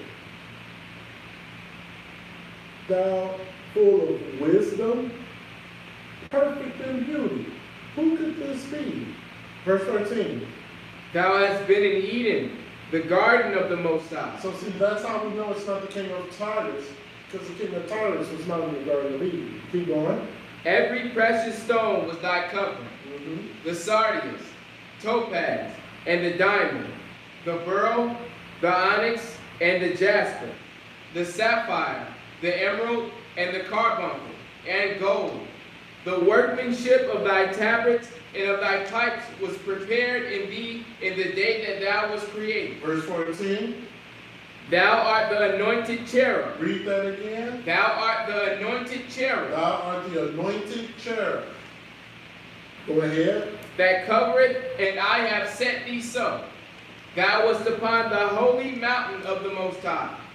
Thou hast walked up and down in the midst of the stones of fire. So see, I love it when people sit up there and say, well, I'm not going to give the devil any type of whatever. No, you better learn your enemy. That's right. You better understand who your enemy is. Your enemy is wiser than Daniel. Your enemy has wisdom and understanding. Great wisdom, according to the Bible. According to what was said. Great wisdom. Full of wisdom. It said more than one time, it tells that Lucifer, Satan, is full of wisdom. Beauty. Woe unto the inhabitants of the earth. So you must have the Holy Spirit. You must have wisdom to fight this battle. Woe unto the inhabitants of the earth.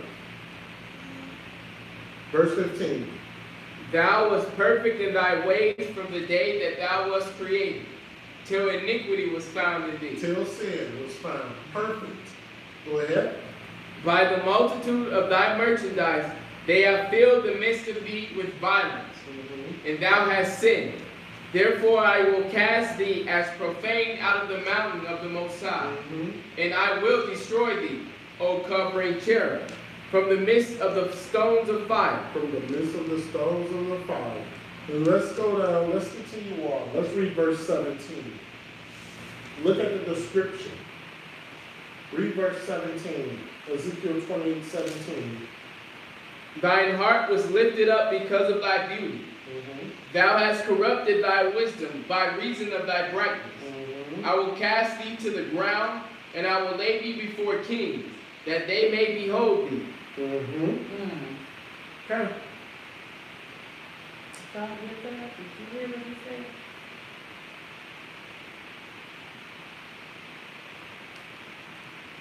You who was corrupted the wisdom, reason of thy brightness.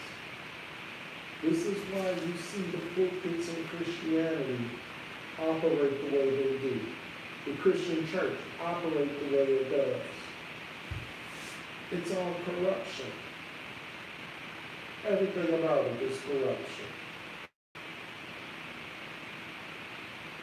But one thing that I do notice that the devil is full of pride.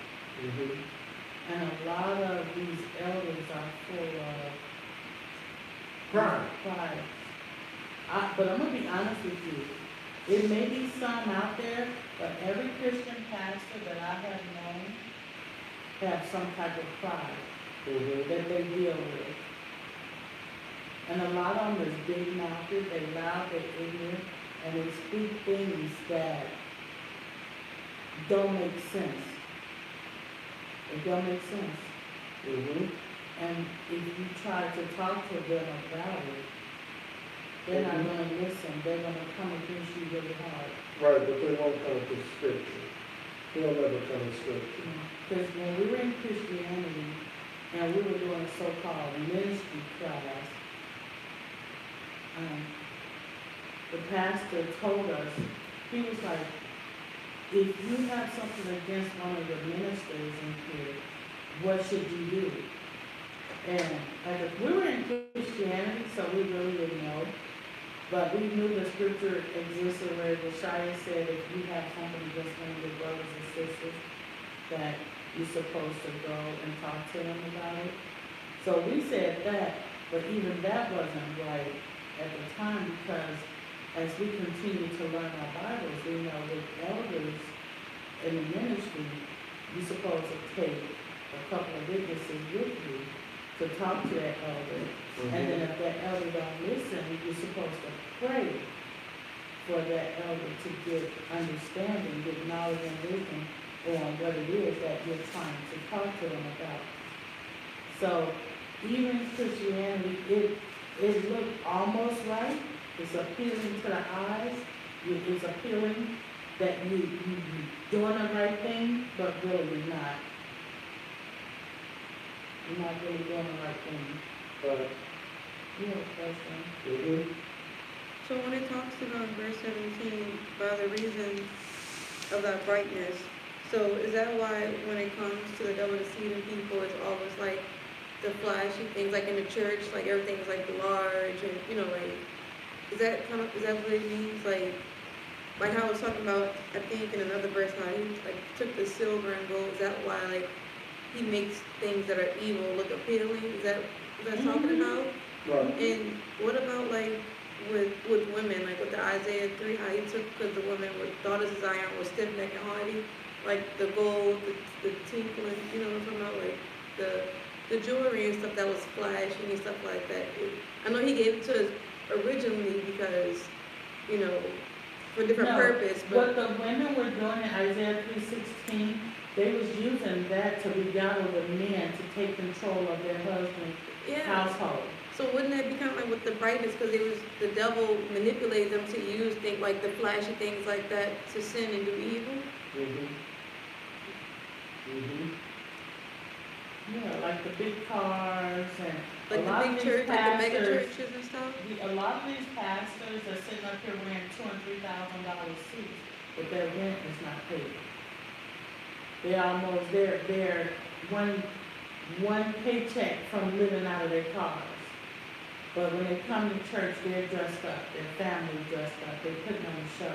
They're taking their light bills to buy everybody out. We have to heard a pastor who he admitted he took the rent money to buy everybody his wife and his son and his daughter suits, so everybody can come to church and match them, looking good. And they use his rent money to do that. That's not something that a thought process of the Most High. A man will do sit up there and wear the clothes they gotta make sure they're clean and presentable, and then he will pay their rent. So those, things of the world, that was together. He put a roof over his family head and get. Correct. Let's see something that Yeshua did that churches don't do. Let's go to Luke 4. We're going to read 16 and 20. The current Christian church would not do this. Luke 4, 16 and 20.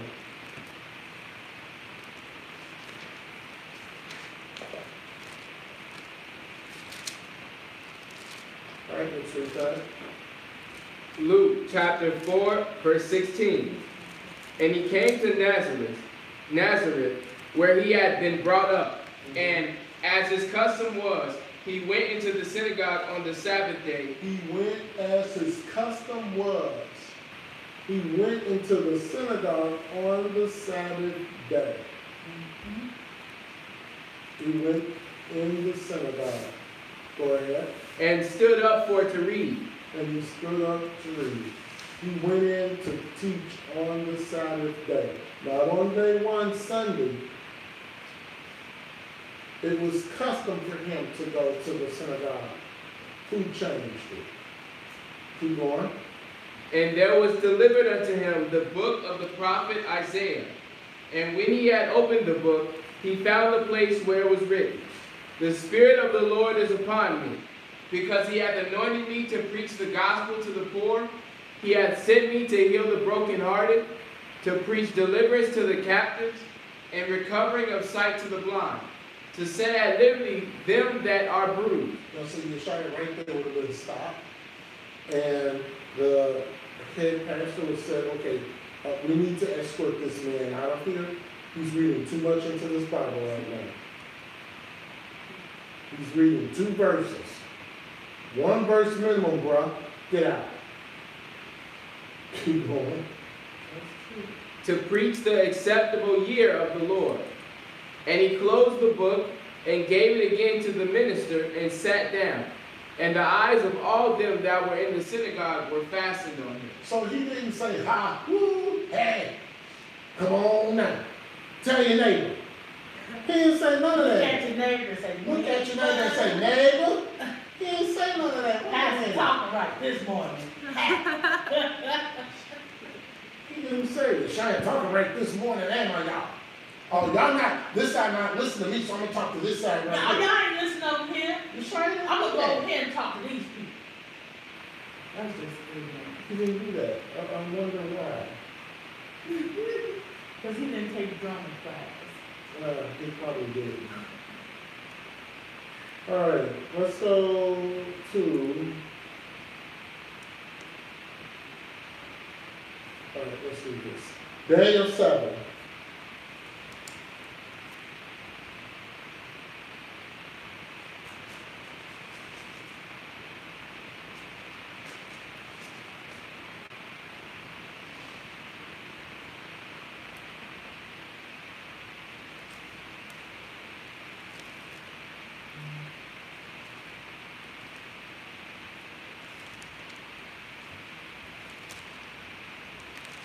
All right, Daniel 7, we're going to start it at verse 1. Daniel 7, we're going to start it at verse 1. We're going to be in Daniel 7 for a minute. Daniel 7, we're going to go 1 through 8. I'm going to jump around a little bit. Why am I in Daniel 7?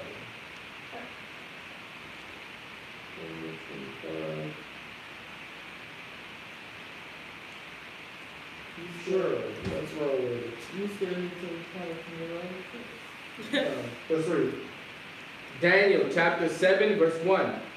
In the first year of Belshazzar, king of Babylon, Daniel had a dream and visions of his head upon his bed.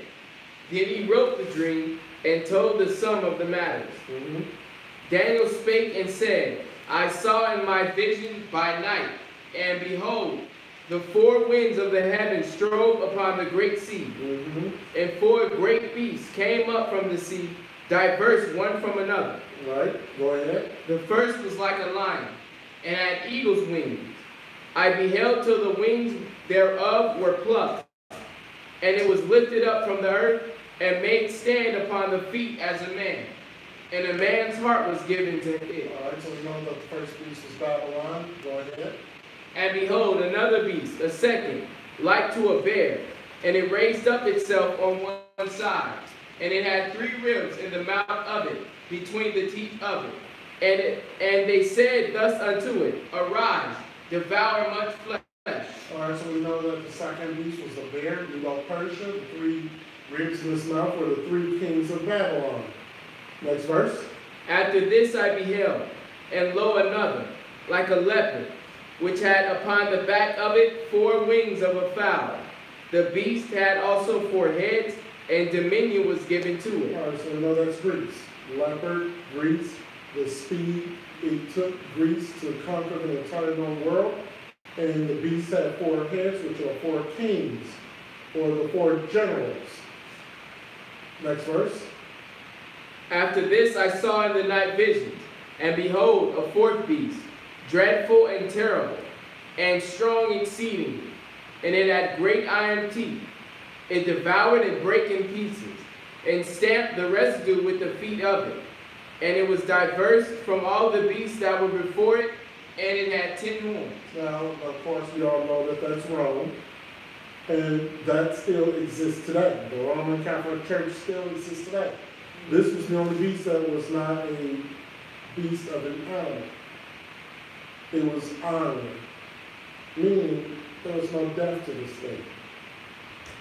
Verse 8.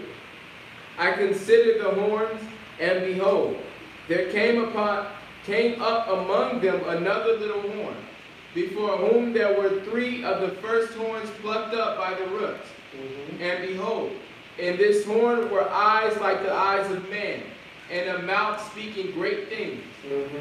A mouth speaking great things. So these 4 winds, of course, we know those are Gentiles nations. The 4th beast was the Roman Empire. Right? Let's skip down to verse 15. We're going to read verses 15 to 19. Daniel chapter 7, verse 15. I, Daniel, was grieved in my spirit in the midst of my body, and the visions of my head troubled me. I came near unto one of them that stood by, and asked him the truth of all this. So he told me, and made me know the interpretation of the things. These great beasts, which are 4 kings, which shall arise out of the earth. But the saints of the Most High shall take the kingdom, and possess the kingdom forever, even forever and ever. That's a long time. Next verse. Then I would know the truth of the 4th beast, which was diverse from all the others, exceeding dreadful, whose teeth were of iron, and his nails of brass, which devoured, brake in pieces, and stamped the residue with his feet. Right. So let's skip down to verse 25.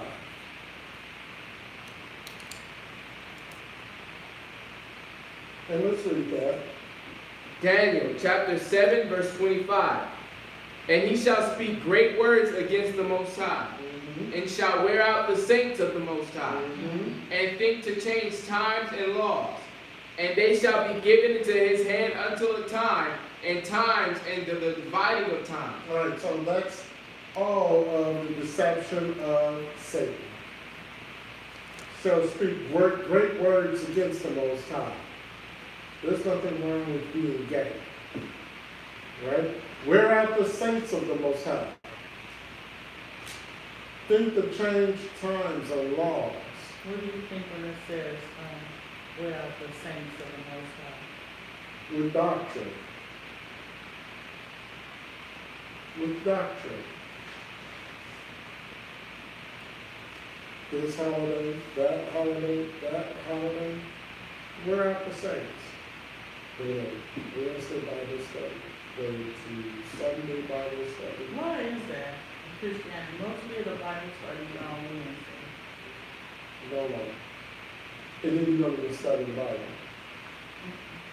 Right? So the Roman Catholic Church took pagan customs and put it in Christianity. In it, they are destroying people spiritually and physically. This is why this was such a terrible beast. Remember, we read in Daniel 7, 19. Dreadful beasts, exceeding from all of the beasts. This is why it's such a terrible beast. Because this beast not only strips away from you physically, it strips away from you spiritually as well. Sunday replaced the Shabbat. The Easter goddess fertility replaced the resurrection. Christmas birth and the sun, all that was with the other Yeshua.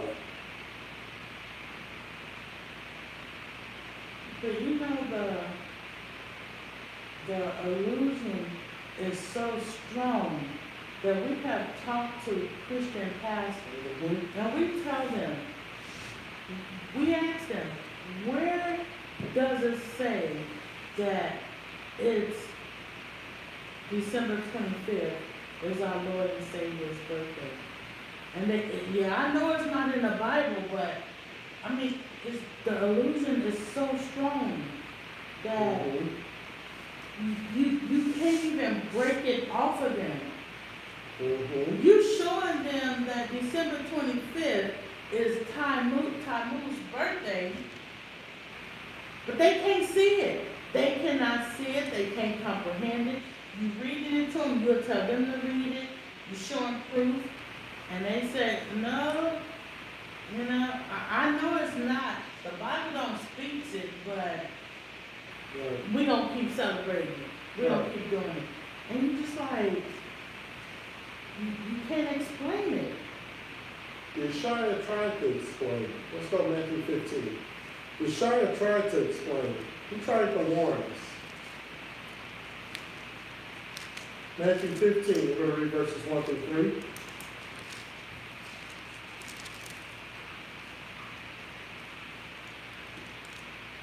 3. Yeshaya tried to tell us.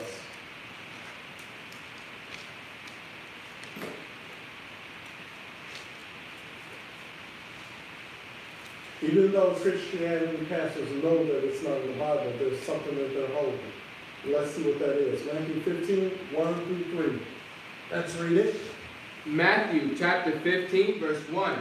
Then came to Yeshua scribes and Pharisees, which were of Jerusalem, saying, Why do thy disciples transgress the tradition of the elders? For they wash not their hands when they eat bread. Yeshua came back to him, verse 3. But he answered and said unto them, Why do ye also transgress the commandment of the Most High, by your tradition? By your tradition. The commandment of the Most High, thou shalt not bow down. You shall not bow down to any image. Right? What do they do on December 25th? Let's go down. Let's get down to verse 7. And we're going to read verses 7 and 9. Matthew chapter 15, verse 7. Ye hypocrites, well did Isaiah prophesy of you, saying, This people draweth nigh unto me with their mouth, and honoreth me with their lips, but their heart is far from me. He's talking about that today. Verse 9. But in vain they do worship me, teaching for doctrines the commandments of men. Teaching doctrines, the commandments of men. And what are the commandments of men? Where can we find out where that is in the Bible? Right? What is the doctrines of men? Commandments of men. December 25th. Easter. Where is that? Let's go Isaiah 28. And we're going to read verses 7 and 10.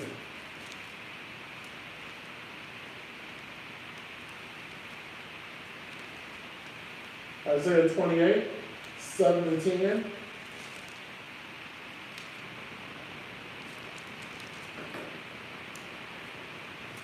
And let's read that. Isaiah chapter 28, verse 7. This is the doctrine of men, or the commandments, the traditions of men. Read.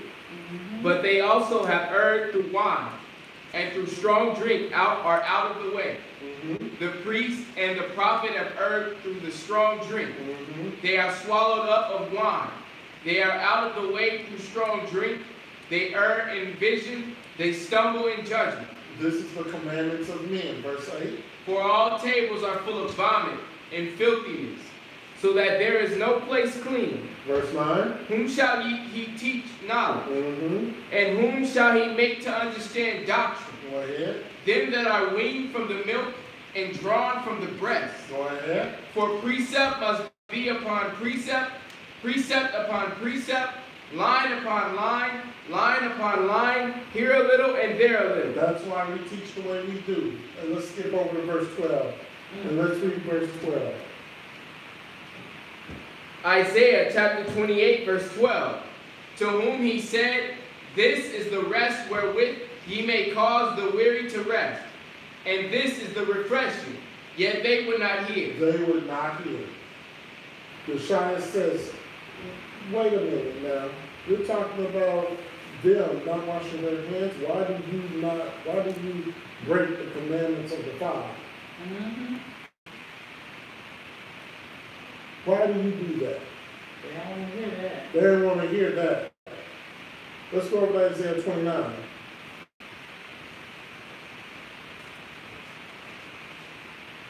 Let's get more of the traditions of men. Right? Isaiah 29, I'm going to read 9 through 13.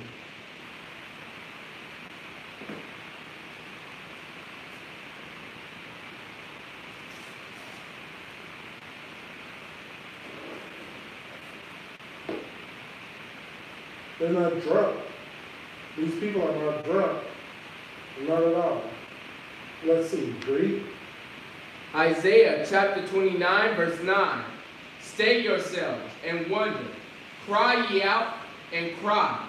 They are drunken, but not with wine. They stagger, but not with strong drink. Doctrine, go ahead. For the Lord hath poured out upon you the spirit of deep sleep, and hath closed your eyes. The prophets and your rulers, the seers, hath he covered. Go ahead. And the vision of all is become unto you as the words of a book that is sealed, which men deliver to one that is learned, saying, read this, I pray thee. And he said, I cannot, for it is sealed. The pastor is going to say, I cannot, it is sealed. Verse 12. And the book is delivered to him that is not learned, saying, read this, I pray thee. And he said, I am not learned. I am not learned. Go ahead, verse 13. Wherefore the Lord said, for as much as this people draw near me with their mouth and with their lips to honor me, but have removed their heart far from me, and their fear toward me is taught by the precept of men. Taught by the precept of men. December 25th. Sunday worship. Dying and going to heaven. Taught by the precept of men. Let's skip down to verse 16, and let's read verse 16. Isaiah chapter 29, verse 16. Surely your turning of things upside down shall be esteemed as the potter's clay. For shall the work say of him that made it, he made me not? Or shall the thing framed say of him that framed it, he had no understanding?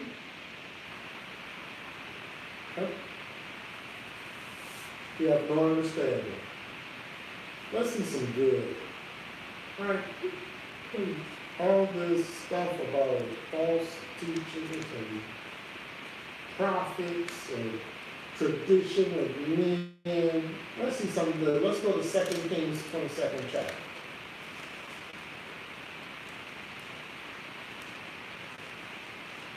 Let's see somebody do something good for the church.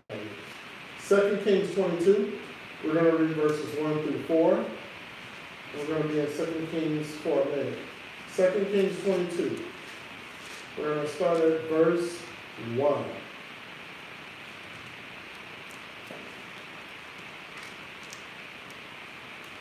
And let's read. 2 Kings chapter 22, verse 1.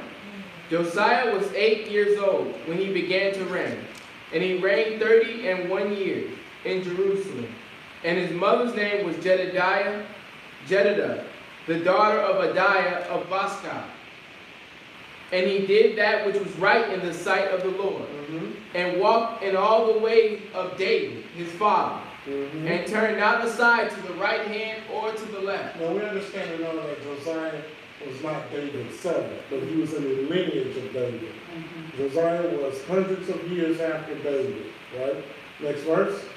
And it came to pass in the 18th year of King Josiah, that the king sent Shaphan, the son of Azaliah, the son of Meshullam, the scribe, to the house of the Lord, saying, Go up to Hilkiah the high priest, that he may sum the silver which is brought into the house of the Lord, which the keepers of the door have gathered of the people. Now you may have heard this name Shaphan. That was one of the people who Jeremiah kind of had a beef against. And Shaphan was one of the ones who threw him in prison. So we'll learn about him much later. Next verse. Verse 5. And let them deliver it into the hand. No, 1 through 4. We're going to go to verse 8. I'm sorry. Second, we're going to skip down to verse 8. 2 Kings chapter 22, we're going to read verses 8 through 13. Right? Josiah, good king. Keep going. 2 Kings chapter 22, verse 8. And Hilkiah the high priest said unto Shaphan the scribe, I have found the book of the law in the house of the Lord. And Hilkiah gave the book to Shaphan, and he read it. And Shaphan the scribe came to the king and brought the king word again, and said, thy servants have gathered the money that was found in the house, and have delivered it into the hand of them that do the work, that have the oversight of the house of the Lord. Verse 10. And Shaphan the scribe shewed the king, saying, Hilkiah the priest had delivered me a book. And Shaphan read it before the king. And it came to pass, when the king had heard the words of the book of the law, that he rent his clothes. Right? This is the Torah. Right? Go ahead, because it was missing. And keep going. And the king commanded Hilkiah the priest, and Ahikam, the son of Shaphan, and Achbor, the son of Micaiah, and Shaphan the scribe, and Asahiah, a servant of the king, saying, Go ye, inquire of the Lord for me, and for the people, and for all Judah, concerning the words of this book that is found. For great is the wrath of the Lord that is kindled against us, because our fathers have not hearkened unto the words of this book, to do according unto all that which is written concerning us. Right? So that's all good. Right? Let's go over to 2 Kings 23. And we're going to read verses 1 through 7. 2 Kings 23. And we're going to read verses 1 through 7. We're going to be in 2 Kings for a little bit. Let's read that. Go ahead. 2 Kings chapter 23, verse 1. And the king sent, and they gathered unto him all the elders of Judah and of Jerusalem. And the king went up into the house of the Lord, and all the men of Judah and all the inhabitants of Jerusalem with him, and the priests and the prophets and all the people, both small and great. And he read in their ears all the words of the book of the covenant which was found in the house of the Lord. And the king stood by a pillar, and made a covenant before the Lord, to walk after the Lord, and to keep his commandments and his testimonies and his statutes with all their heart and with all their soul, to perform the words of this covenant that were written in this book. And all the people stood to the covenant. This sounds wonderful. Right? Keep going. Verse 4. And the king commanded Hilkiah the high priest, and the priests of the second order, and the keepers of the door, to bring forth out of the temple of the Lord all the vessels that were made for Baal. Bring them all out. Go ahead. And for the grove, and for all the host of heaven. And he burned them without Jerusalem in the fields of Kidron, and carried the ashes of them unto Bethel. Right, carried them to Bethel, right? I'm just destroying everything. Verse 5.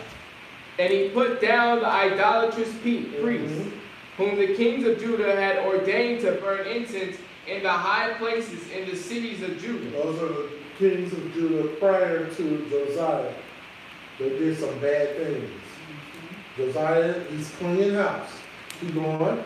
And in the places round about Jerusalem, them also that burn incense unto Baal, to the sun, and to the moon, and to the planets, and to all the host of heaven. Right, verse 6. And he brought out the grove from the house of the Lord without Jerusalem unto the brook of Kidron, and burned it at the brook Kidron, and stamped it small to powder, and cast the powder thereof upon the graves of the children of the people. That's the battle. He's doing the work. Verse 7. And he brake down the houses of the Sodomites that were by the house of the Lord, where the women wove hangings for the grove. Right. So broke down the Sodomite houses. Why are you going to go there? Broke down the Sodomite houses, right? He did all that. Let's get down to verse 11. Same chapter. We're going to read 11 through 13. 2 Kings chapter 23, verse 11. And he took away the horses that the kings of Judah had given to the sun, at the entering in of the house of the Lord, by the chamber of Nathan-Melech, the chamberlain, which was in the suburbs, and burned the chariots of the sun with fire. Boy, he's doing it all. He says, I think Josiah has some kind of, what is that thing when you want to burn things all the time? What's that thing? Pyromaniac. Hmm. Yeah, some type of pyromaniac, because he's setting everything on fire. He's burning everything up. Right? Set that on fire. Look at that priest right there. Set him on fire. Keep going. And the altars that were on the top of the upper chamber of Ahaz, which the kings of Judah had made, and the altars which Manasseh had made in the two courts of the house of the Lord, did the king beat down, and break them down from thence, and cast the dust of them into the brook Kidron. Where he destroyed everything till they were dust. Verse 13. And the high places that were before Jerusalem, which were on the right hand of the Mount of Corruption, which Solomon the king of Israel had builded for Ashtoreth, Easter. He built that for Easter. Right? Keep going. the abomination of the Zidonians, and for Chemah, the abomination of the Moabites, and for Milcom, the abomination of the children of Ammon, did the king defile. He did all that. Right? But Josiah did one more thing. Skip down to verse 24 and read verse 24. 2 Kings chapter 23, verse 24. Moreover, the workers with familiar spirits, and the wizards, and the images, and the idols, and all the abominations that were spied in the land of Judah and in Jerusalem, did Josiah put away. It's being nice by saying he put away, but he killed them all. Keep going. That he might perform the words of the law, which were written in the book that Hilkiah the priest found in the house of the Lord. That's right. So Bible's being nice, but he killed them all. Okay? All right, let's get to our last verse. 2 Thessalonians chapter 2. Verses 9 to 12. 2 Thessalonians 2, verses 9 through 12.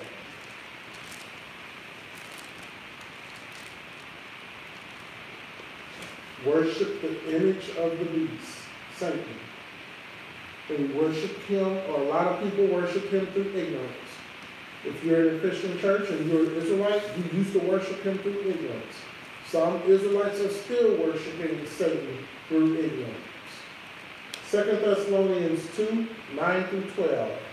Let's read it. 2 Thessalonians chapter 2, verse 9.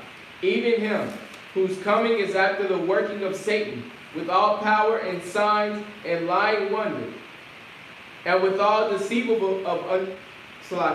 and with all deceivableness of unrighteousness in them that perish, because they receive not the love of the truth, that they might be saved. And for this cause the Most High shall send them strong delusion, that they should believe a lie. That they should believe a lie. Go ahead. That they all might be damned who believe not the truth, but have pleasure in unrighteousness. To be damned to receive a reprobate mind, which leads to the lake of fire. Our lesson for next week is going to be food for thought. Remember a couple of weeks ago I said that certain things, we should think about that. Food for thought. And now we're going to have a lesson about it. That'll be next week. With that being said, hope you're not deceived by the devil no more. You know, we had a thing that I used to have on the wall that had the Lord's Prayer on it. And as we were putting our scriptures back up on the wall, we noticed that it was a lightly colored cross in the background of that, the Lord's Prayer. And knowing what we know that the cross is an idol, I hadn't realized that that cross was behind that scripture like that. And so that was one way we were being deceived. Because somebody, you would think if you're not learning, you'd be like, well, it doesn't mean that because the Lord's Prayer is in front of it. But it does. because you still have that thing up high on your wall. And you're holding it up to some type of standard because it's the Lord's Prayer.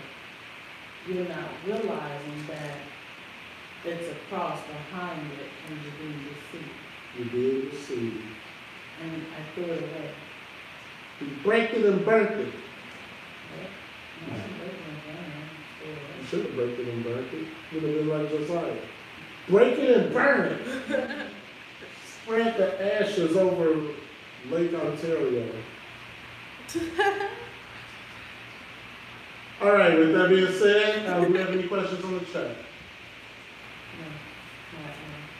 No? Any questions here?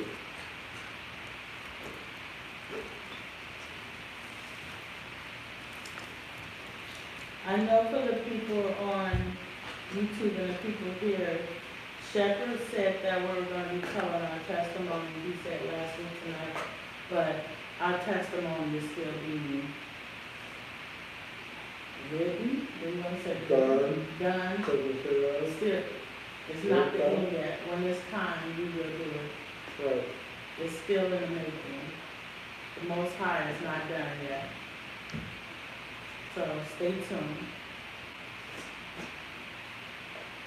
All right, our lesson will be tomorrow, 1 p.m. Eastern Standard Time, which I think will be like 10 o'clock Pacific Time. Our lesson is going to be on Ishmael and Isaac. Right? It's our Hebrew Israelite awakening. We're going to get back with that. And Shepherd and I are going to stay tuned. We're waiting to hear from Mother, from the Holy Spirit, on what the next series is that we're going to teach on. Because the last thing Mother had us to do was the law classes, right? Right. Mm-hmm. So we're going to stay tuned to see what is next. Someone says, Elder, I'm looking to buy a chauffeur and I hear different things about only using a ram's horn, or can it be other horns? The chauffeur, it should be ram's horn. It should be ram's horn. Now, He said like antelope. antelope, I mean, it can be. The Bible says ram's horn, though. Yeah, we have ram's horns here. Right? So they should be ram's horns. Now, you have to understand what a ram is. A ram is not just one with curl on it. There are different breeds of ram. Ibex, I think, is one. I think this is an ibex horn right here, which is from the animal family of ram. So just look up and see what type of IBX. So look and see what type of animal it is.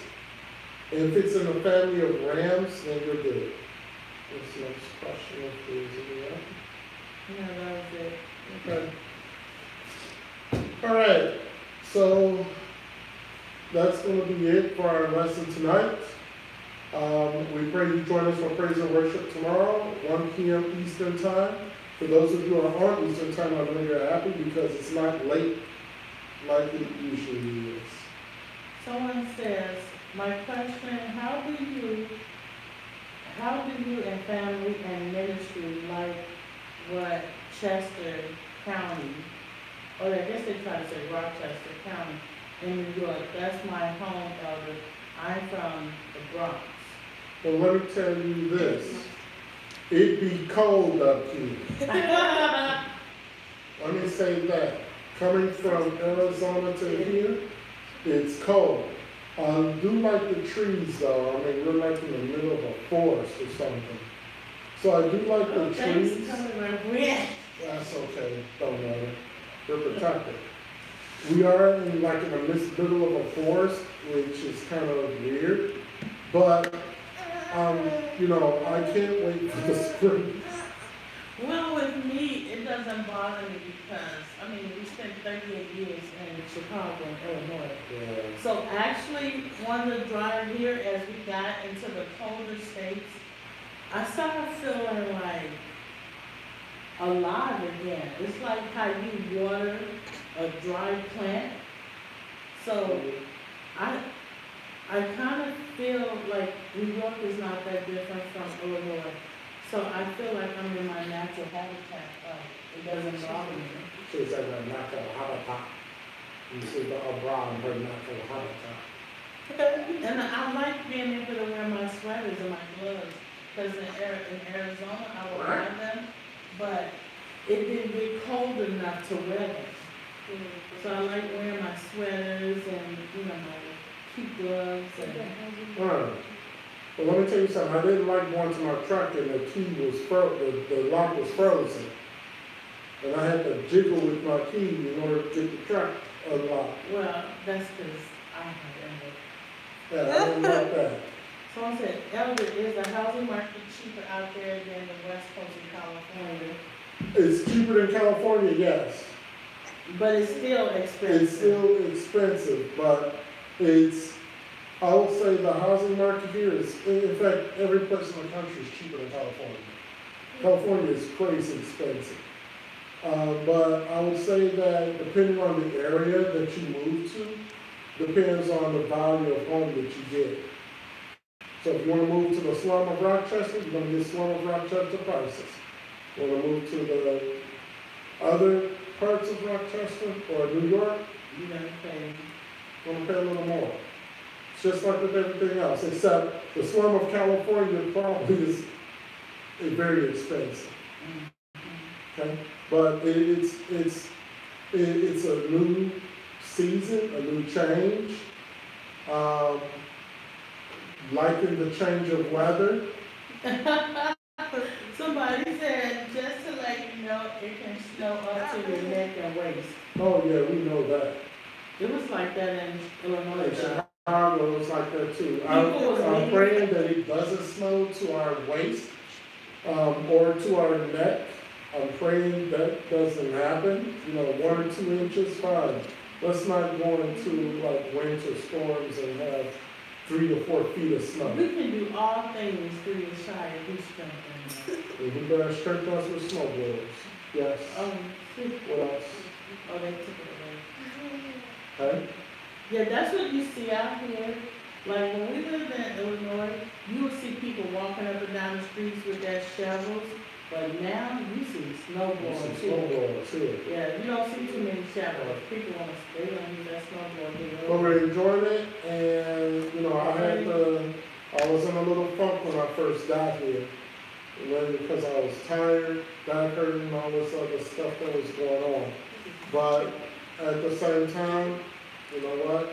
Wait, we'll see what God is going to do with this.